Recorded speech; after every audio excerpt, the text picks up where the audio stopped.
ఈ ఉదయం వాగ్దానం మీకోసం ఎలా ఉన్నారు? బాగున్నారా? పొద్దున్న లేచారా? ప్రార్థన చేసుకుంటారా?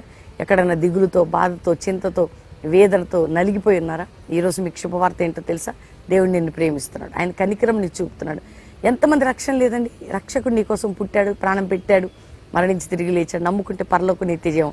ఈరోజు ఏ సమస్యలు ఉన్నారు? బాధ, చింత, వేదన, కృంగి ఎందులో నుండి దేవుడు నేను లేవనెత్తగలడు. యెహోషువ గ్రంథం 1:9 నువ్వు జడేయకు, భయపడకు, నువ్వు నడిచే మార్గం అంతా నీకు తోడై ఉన్నాను అని ఆయనకు వాగ్దానం యెహోషువకి చేసింది దేవుడు. నీకు నాకు నువ్వు ఏ విషయంలో భయపడకు, జడేకు, నేను నీకు తోడై ఉన్నా. ప్రతి విషయంలో కూడా మనల్ని నడిపించే దేవుడు కృప చూపేది. ధైర్యంగా ఉండండి, ప్రార్థన చేసుకోండి. ఈ వాగ్దానాన్ని ఎత్తిపట్టి మనం ప్రార్థన చేసుకుందాం. తండ్రి, ఎంతమంది బిడ్డలు ఈ మాటలు విన్నారు? రక్షణ లేని ఒక రక్షణ, రోగులకు స్వస్థత, పడిపోయిన ప్రాకాలు కట్టి ఆత్మీయంగా లేపి ఆర్థిక బంధకాలు తెంచి అనారోగ్య స్థితి నుంచి విడిపించి ప్రతి బిడ్డల్ని దీవించి శుభములను పలుకుతూ ఈరోజు ఈ వాగ్దానం వింటున్న ప్రతి కుటుంబంలో మేలుని, శుభముని, ధైర్యాన్ని ఇవ్వండి.